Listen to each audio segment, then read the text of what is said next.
Hey everyone, Mike Seiger back with DomainSherpa. This is a special edition to the interview that I just did with Elliot Silver of Elliot's blog and Top Notch Domains. Welcome back, Elliot. Thanks. We're going to spend another 5 or 10 minutes with Elliot. He's been kind enough to share some of his time before he runs off. He's got to run out of the office today to head into an appointment. And I want to dig into geo-domain names. So we've all got cities that we live in. We've got cities that we were born in, that we're passionate about, that we want to have a strong connection with. In the interview, Elliot mentioned that he bought Lowell.com in 2008 for $50,000. He grew up 30 minutes north of Lowell. It has a rich history. It's got a sports team. It's got a large population, 105,000 people, 38,000 households, household income of $55,000 per year. And it's got a decent search volume and cost per click on Google, $1.53 per click. So during the pre-interview yesterday, I threw out an example. I live 30 minutes west of Seattle across Puget Sound on Bainbridge Island. And I started throwing out this example with Elliot, and it was a wonderful tutorial that I want to share with everybody else in case they want to buy a geographic name for a city that they're passionate about. Could be a vacation city, it could be a tourist city, it could be the city that they grew up on. So, Elliot, BainbridgeIsland.com. You got a chance to take a look at it very briefly yesterday. It's a website that's up. It is owned by a company that I'm completely not affiliated with. I have no idea who owns it, but it looks like it's Kitsap family of virtual companies. They own some websites around Washington State, relatively major cities on the western portion of Washington. If I want to buy BainbridgeIsland.com, how do I go about determining a price to offer them? Sure. Well, first thing, you want to kind of have an idea of what you want to do with the site. I imagine you want to build a website and have advertisers on the site. I want it to be like Scottsdale.com or Burbank.com or any major travel, place where people travel. They want to learn more information about it. They type in that city name like Bainbridge Island, Washington. I want it to show up top in the list and be the directory that people go to learn about that city. So let's assume that you are wanting to do it, maybe not full-time, but you want to do it with a majority of your time. It's going to be your hobby and something that you're really passionate about. Okay. You can afford to spend more money than somebody else like myself who wants to buy it to sell it to another guy. So in your mind, you have to justify this is something that's going to be your passion. Just like if you were going to become a golfer, you're going to want to buy the best clubs. So in any case, the first thing I do is look at the site and see how often they update it. A site that's updated more often, like if it says it was last updated in 2007 or 2008, or they have election results at the homepage from 2009, chances are good the person doesn't spend a ton of time updating it. And it's probably become a site of less interest to the owner than it was in the past. So that would be a good thing. Okay. You also want to check out the advertising to see how many advertisements are on the site. And check out the rates, because if you're offering the guy, like we discussed, if you're offering the guy $5,000 for this domain name, and he's making $1,500 a month or $1,000 a month in advertising, that you can just see, even if some of it's free or some of it's like an exchange, if you figure he's making like $500 a month, there's no way he's going to sell the website. Stop, Luce, come here. There's no way he's going to sell the website for $5,000 if he's going to make that in a year. I mean, generally speaking, and if there is, there's probably a reason why. So you should probably figure out what that deal is. Okay, so how do I figure out how much they're making on the website? What's your advice for that? Look at the banner ads. Ask for a media kit. Email them for a media kit. Okay. Look at their website. See if they have an advertising page. See how much they're charging for ads. And then you can kind of make a back of the napkin guesstimate of how much they're making per month on the site, and then throw that out for the year. Okay. And do you get any insight if they've got like 2 Google AdWords and an Amazon.com banner on that? Does that give you an insight about how much they're making on the website? Great question. If they have Google AdSense and you can tell that they don't have a ton of traffic based on the Alexa and compete rankings, they're probably not making a ton of money from AdSense and probably not from Amazon either.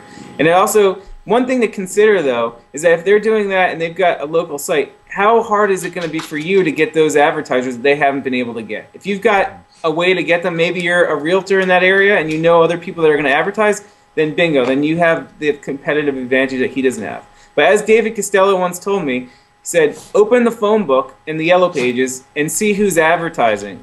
and see if anybody's advertising. If you see advertisers in the phone book, those are people that are going to advertise on your site. If you've got a compelling site.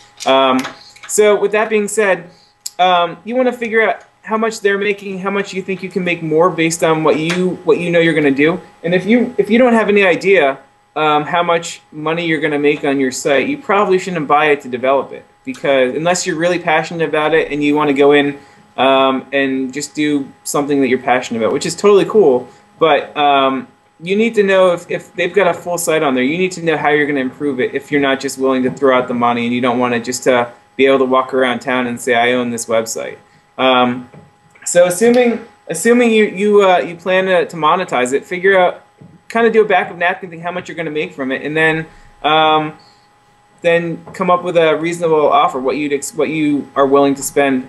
Keep in mind that unless you're developing it yourself, it's going to be a few $1,000s for development costs and photos and articles and just the platform. It's okay, expensive. so I can set aside $3,000 or $5,000 for the development of the website and the content.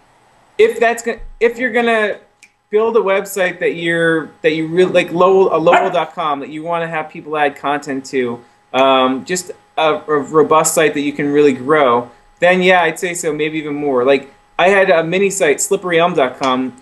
It's like a 5-page mini site or a 10-page mini site, and that doesn't need to grow very much more, so it was pretty inexpensive. But with a site like Lowell.com, it continues to grow. You need people you have to be able to grow it. So figure that. Okay. So I want to buy Bainbridge Island. I did a back of the envelope calculation. I think I can sell 10 ads to realtors and large stores that are making money on the island for $100 a month. So I'm getting $1,200 per customer per year, and I can sell 10 of them. So it's $12,000, let's say. So it's not a big dollar amount, but it's something that's a nice revenue stream for me. So for a side project, and I'm willing, based on that $12,000 income per year, I'm willing to spend, and I got a lot of hustle to get those sales, but I'm willing to spend, $3,000 to develop it. How much should I spend to buy the website? And is that a function of what I think I can do with it, or is that only a function of what the company is currently making off of it? I think everything goes into that valuation, what you offer. But if I thought comfortably I could sell to 10 advertisers at $1,200 a year, I probably figure 5, because as much as, like, I've had in the past where I had an advertiser who advertised for a year, and every 3 months he'd tell me the check is in the mail. I'm sorry, I forgot about it. Send me another invoice. And as tough as it was, it's $1,200 lost income pretty much.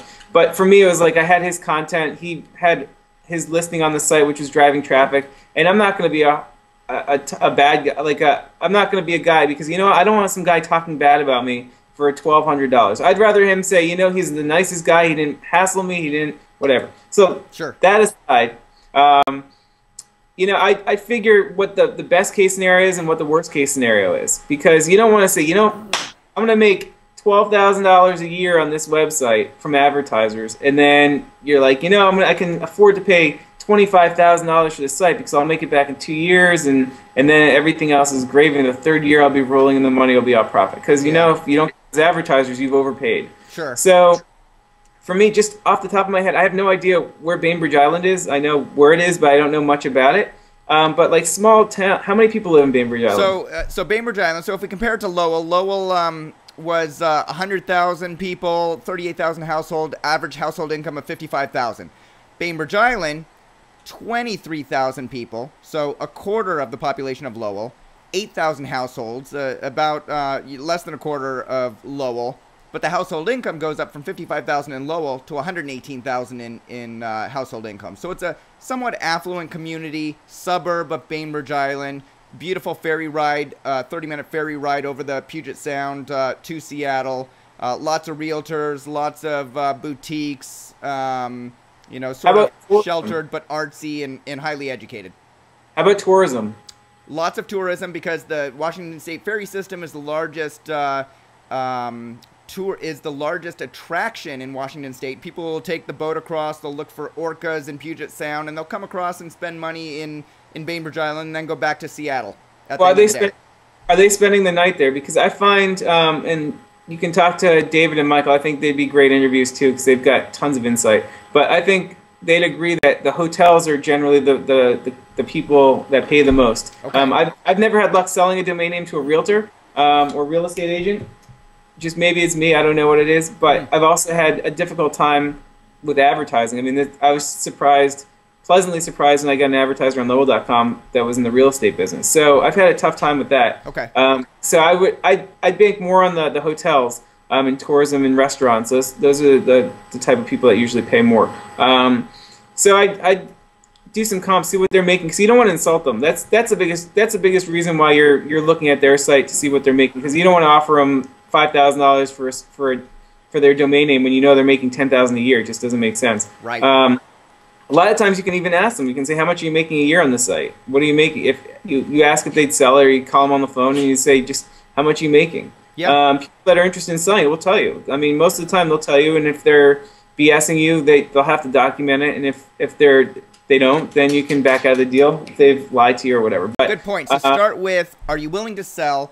They come back and say, no, you're done. They come back and say, yes. Then you say, how much are you making on the website? And you can ask them for their revenue and their actual profits, because they have expenses, clearly. And then you can make an offer based on that. Generally, for me, I always make an offer when 90% of the time I'll make an offer when I send an email, because just open the door, because there's so much spam that's gone around. You sell your domain name with no offer, and just like kind of, I figure everyone's gotten those emails. Sure. So I generally make an offer based on my gut feel for the name, what I can do with it, whether I'm flipping it or developing it, things of that nature.